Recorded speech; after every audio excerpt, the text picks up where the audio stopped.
Hello friends and welcome to the Mylio Photos coffee break. My name is Angela and today we're going to talk about metadata and simple things that you can add to your photos to help them be findable easily in the future. Now we all know that AI is out there and it makes a lot of things a lot easier to find, but AI doesn't necessarily think the way that you do. So the things that you're searching for, the things that make you remember a specific photo, those are the things that you need to add to your metadata to make them findable later, because AI is not necessarily going to pick those things up. So we'll go through some of those things today that you can do to future-proof your library. Before we dive in, I do want to let you know about next week's events. So Tuesday and Thursday, we have our regular live Q&A. These are Ask Me Anything sessions where you can jump in and ask me anything really photography related. We can talk about organization, we can talk about Mylio, we can talk about editing, photo gear, travel, any of that stuff that's kind of photography adjacent. You're welcome to come and ask questions. On Fridays, we have these sessions, which are coffee breaks and short tutorials that are about a specific topic. And next week, we're going to go a little further on what we're talking about today and actually searching for things that we've taken the time to properly index. So we'll talk about all of the different tools inside of Mylio Photos to help you find those images and how to get to the best stuff in your library when you want it. That'll be next Friday at 11:30 a.m. Pacific, 2:30 p.m. Eastern. So let's go ahead and jump over to today's topic and get into metadata made easy. These are simple edits that you can do to keep your photos findable. So today what we're going to do is talk about ways that you can use titles and captions to improve context and add details, keywords to group and surface related images. We'll go over confirming face tags so you can search by person. Make sure you have correct location info on certain images, and how you can work faster with batch editing.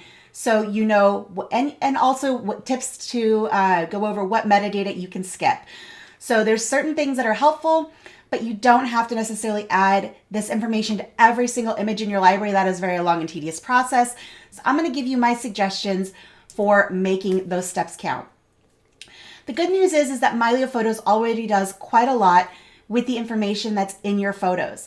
Mylio automatically tracks the date and the time that's embedded in those files, the camera details, faces and objects. So Mylio looks for recognizable faces. It does AI object recognition. It also does the OCR, the optical character recognition, meaning it reads text in photos. If your camera, your phone has GPS turned on, it'll read that GPS location info. All of this stuff is in the built-in dynamic indexing and does most of the work for you. But the reason we're having this session is because there's a lot of stuff that's in your mind and how you recall things that might not be part of this built-in metadata. So I'm going to show you what things are important to add and that you might want to consider for the most important things in your library. Where metadata still can be helpful is naming those people. So Mylio can recognize the faces, but you have to tell Mylio who that person is. So making sure people are named correctly. If you want to search for them later, that's the easiest way to do it. AI also doesn't know why a photo matters. Because a photo is important to you, might be because of who's in it, might be where it was taken, it might be a memory that you very, very fondly recall. AI and automation don't know that. So edits can fill those gaps and make those things searchable. Automation also doesn't know how you think of things and how your recall works. So what AI can look at the picture and see objects and identify certain elements in there might not be the thing in that picture that you remember at all. So adding in those small details can really make a huge difference. The first thing we're going to talk about is titles. And this goes beyond the file name. Some people like to put title-ish information in the file name field, which is fine. You can certainly do that.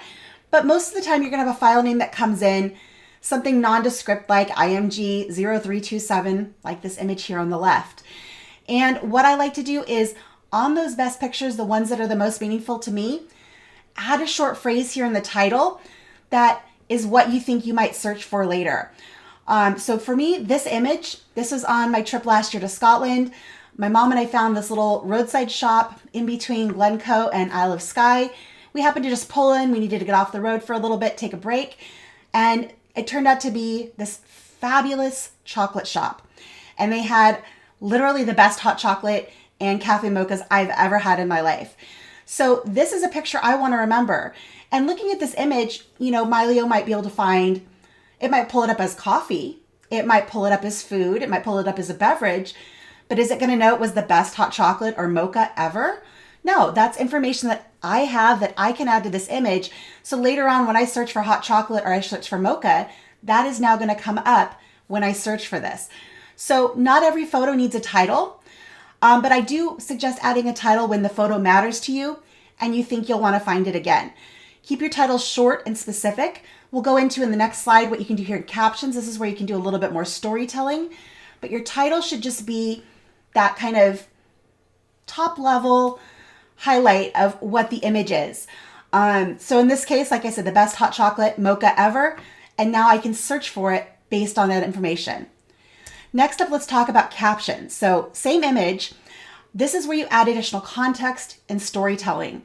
You can add family details, talk about the trip that you were on, milestones, anything that gives the context of what you want to remember about that image. Because while it might be very fresh in your mind right now, this is just, a few months ago for me, 10 years from now, if I come across this picture, it might be like, well, Kate, why was this important? So that's where I've added in a little bit more information here in the caption. And this is from Chocolates of Glenshiel. That's the name of the shop. And I stopped in the drive between Glencoe and Skye in the Scottish Highlands. So it's just a really, really nice memory. And again, my mom and I really, really enjoyed this stop. So this is an important picture that I want to add this additional context to. Use that caption field to add some of the story. And again, it's going to be all searchable. So any of the words I've put here, chocolates, Glenshiel, Skye, Scottish Highlands, those are all things that I might think about later and search. So that makes it easier to find later on as these things get farther back and buried in my library. Next up, we've got keywords. Keywords are great for grouping large, broad topics. So you don't necessarily want to add every single word that you might associate with this. So some people, especially if you're in the world of like stock photography, there's a thought that you need to actually tag every single element in this. AI does a lot of that for us these days. In the old world, what you might do is be like, okay, I want to tag whipped cream, cup, plate, saucer, spoon, pink, white, and all of these different things. I would say that is not necessary these days anymore. Instead, add some broad keywords. In this case, I added food and Scotland. And those are really the only two things that I needed to add. You could maybe add beverage. You could add chocolate or mocha or any of those other things. But I don't want to get too granular because I don't want to spend too much time on keywords. They just don't have the same payoff that they used to do. I use that to supplement what comes in through the smart tags and just add anything else that I might use to search for this particular picture. So good times to use this is going to be for vacations. Again, take a group of pictures, that entire trip you went to, my case, Scotland, grab all of those pictures and add the keyword Scotland to all of those pictures. All of the time that you were in Edinburgh, grab all the pictures from Edinburgh and add Edinburgh as a keyword. Keep it broad and don't get too granular because that can get really, really tedious. You don't need to make this complex. It's completely unnecessary at this point. The next thing up is face tags. So Mylio does a great job of locating recognizable faces in pictures, but it is up to you to go through and tag those and associate a name with those particular faces. Mylio makes this really easy to do on a picture-by-picture basis, or you can do batch face tagging. And Mylio will let you take those images that look similar and group them together so you can confirm them all at once. Now, this isn't necessarily a session on face tagging, but I do want to let you see here in the info panel, we've got an image here. I gave it a title. I gave it a nice description. Again, this is from my trip to Scotland. So the title, Glencoe Mountain Resort with my mom. This was a really, really fun day. We went up to the very top of the mountain, took the ski lift up. Obviously, it's pre-ski season when we were there, but it was still very, very cold. The rain held off. The views were amazing. And you can see down here under people, my mom is tagged in that picture. So what this means is it says mom here, so I can search mom. That's going to come up. I can search her name. That's going to come up. I can search for Glencoe. That's going to come up. And I can even add keywords here for Scotland and everything else. So those are all the different ways that this particular image can be found. So it's all the different ways that I think about things. And that's what you're doing here by adding these details, is adding the context that your mind thinks about. So the way that I think about things might not be the same way that you do. So consider how you would search for an image and add those particular details. So once you've added a face tag, it becomes visible in people view and it is searchable by name. The next thing up is locations. So if you're taking pictures with your phone, for the most part, these are all going to come in with location information already. The only exception is going to be if you went into your phone setting and you turned that off. Some people don't like having that location information embedded. So if you disabled that, that's not going to be there automatically. I like to have it, and Mylio does make it super easy to strip that information if I want to share that picture later and protect that personal information. So I have my GPS information on, and you can see right here, it's Glen Cow Mountain Resort. It put that right in there for me. And all of this information was automatically populated because that GPS information was on my phone. Now, on this particular trip, I did take a lot of pictures with my Canon camera. That does not have GPS information in there. So I can go into Mylio and I can drag those pictures onto the map, or I can go here into the locations and search for a location, click that little pin icon, and it'll drop it right onto the map for me. So again, I only do this with the stuff that's really important. You don't have to do this with every picture. And one thing to think about, especially if you're taking pictures with a big camera, you're on a trip, you have a lot of images, I don't get too terribly granular. I will take a group of images and let's say, here's all my pictures from Scotland. I might grab certain regions and pull them onto certain regions on the map, but I'm not necessarily going to be sitting there and for each an individual picture searching for a specific address to make it very, very, very technical. To me, that's unnecessarily complex. So typically city or region is usually sufficient for most things. It's going to get you close enough to be able to see, okay, those are all my Scotland pictures. Let me go ahead and click on that pin and I can see all of my pictures from that particular region. So where this gets a lot easier is batch editing. You can select an entire group of images, apply changes at once, and this is best for things like keywords, locations. There's a separate face tagging, batch tagging module, and it is especially helpful for things like trips and events. Let me jump over here to Mylio really quick, and let's take a look at an example. I'm going to go ahead and grab these images here, and I'm going to scroll back, and we're going to find some images that don't have some of this information. So I want to just grab these ones here. This was at a castle we visited. I've got all these pictures of this cat. He was a castle cat, kind of a community cat. Really, really fun little guy. He was super sweet. So what I want to do here is add information just to this. This was in near Oban. So I can go down here to my places. You can see these are already on my map, so I don't have to do anything with that. These were cell phone pictures, with the exception of this one here, actually. This is something actually kind of cool. So I have this one picture here that doesn't have any GPS information.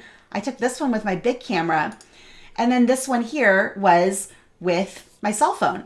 So I can actually take that information, I can just grab those GPS coordinates there, copy that, and for anything else that was nearby, I can paste that into that particular image. And that's gonna go ahead and add that to the map, and I have now information about this particular image. So there it is, it now has its own GPS information. And so it's very easy to grab a group of images and make those changes, whether it is the place, or I can go up here to my keywords. I can type in keywords and it will apply a keyword to all of those images. So in this case, we've got moss. Let's just go ahead and do that. And I already have that keyword on my list, so I can just click it. And I've now added moss to 3 images. You can see the 3 images selected. All 3 of them now have that particular keyword. So you can make some of these changes very quickly and easily. I will say that for title and caption, if you take a group of images and any of those images already have something in that field, if you do a batch edit, it will overwrite anything that's already in those fields. So I would consider this a little bit more closely if you're doing titles and captions, because it will replace anything that's there. Same goes for GPS. If you overwrite the GPS from one location, any given image can only be in one place at one time. So you can't have multiple locations append. So if you put something in a batch update and there was already information in that field, it will be overwritten. So just keep that in mind as you go through and add this information. But you can add information to many images at once, and that really, really speeds up the process. All right, so The real world workflow that I'd like to share with you builds on what we talked about in the last couple of weeks with culling and refining your workflow, picking the best things, and only taking the time to add metadata to those best things. So the first thing you're going to do is you're going to bring your images into Mylio. If they are from a camera or a memory card, you can add those broad keywords right on import. Let me show you where that's located really quick. If I go up here to my add media and choose add media accessible from this device, I'm just going to go ahead and select my pictures folder there and say open. Oops, let's try a different folder. One that I know that I haven't brought in. So just grab the screenshots one there. And let's say I want to copy those folder contents. And if I scroll down here to show advanced settings, there is an option here to add keywords. Go ahead and use this. This is a great place as you're importing things from a camera or memory card to add those broad keywords. It adds it to the entire batch because most likely the things on that camera card are all going to have at least some qualities that overlap everything. So use that keyword option on import. If you are importing from a phone, what you're going to do later on is you're going to grab those images. So go back into Mylio. Let me go ahead and cancel out of that. And I can just grab those images here, grab that last batch of images, select everything that you just imported that is similar, and again, add those broad keywords. Just make that something you do kind of as an early step and keep it very, very general. Don't get too complex. Just add a couple of keywords that are going to supplement so you know that those belong to a certain group of images. The next thing you're going to do is that culling pass. So like we talked about a couple of weeks ago, you're going to use your pick flags and your rejects to choose your favorites and the ones that are obviously throwaways. Go through and do that and then filter your library so you're just seeing the picks. And that's where you're going to start working and adding some of this additional information. If editing is part of your workflow, edit those pictures. And then what I usually do from there, I do my editing and then I add stars. So the ones that are worth it, I will add 3 to 5 stars. I don't bother with 1 and 2 because those are typically things I'm not going to do anything with anyway. Again, we're prioritizing our efforts and making sure we're only taking the time to add this information to the stuff that's the most important. So mark the 3 to 5 stars, and then you're going to filter your library. You're going to use those quick filters. So we're going to go back over here and we can say from all photos, or we can do it from a specific folder. Wherever you're at, open up those quick filters and click to see those 3, 4, and 5 star images. And those are going to be the ones that you're going to focus on to go ahead and add that additional information. That's where you're going to start going through and adding the titles and the captions. You might say, you know what? I don't want to bother with titles and captions on anything but my 4 and 5 star images. You can do that. Again, you're prioritizing your efforts for only the absolute best images. And then from there, you can grab those 4 and 5 star images. You can share them on social media. You can put them on your website. You can create a shared album in Mylio. Whatever it is you want to do with them, create a photo book. That is what you're going to do, is narrow down those photos. You're going to come in with a big group of images and start narrowing it down and then only focusing on that detailed metadata on those very, very important ones. The last thing I have mentioned here is batch face tagging. That I usually do for everything in my library. I just go into the batch face tagging tool in Mylio, and that would be here in my people view. Or I can go down here to tools and say batch face tagging, and that's going to group together all the untagged faces, group them by similar faces, and I can work through those as I bring in more images. I kind of do that separately, and I do that for everything in the library as opposed to narrowing that down. If there are things that need to be manually tagged, again, I'm going to focus in on those 4 and 5 star images, maybe the 3 stars, and go in and take a look at those and be like, oh, this person didn't get tagged because they're in profile view. Mylio didn't recognize that it was a face. Or this person was there, but that's the back of their head. I'm going to add a manual tag for that purpose. So I'm really only going to bother doing that, again, with those absolute best images. So what you can skip is tagging every single image. You don't need to have keywords, titles, captions, all that for every single image. That is, in most cases, going to be a waste of time. And frankly, we have too many images and too much going on to tag every single thing. The other thing you can skip is metadata you're never going to search for. So as I was mentioning, it used to be the thought with keywords you had to tag every single element. AI takes care of a lot of that for us now with the object recognition and the AI smart tags. You don't have to tag pink or red, Mylio can see the colors in there. You don't have to tag things that are unnecessarily complex or things that you don't think you're ever going to search for. So keep that in mind as you're adding this information. If it's something you never think you're going to use, don't spend the time to do it. Make sure you're spending your time doing things that matter.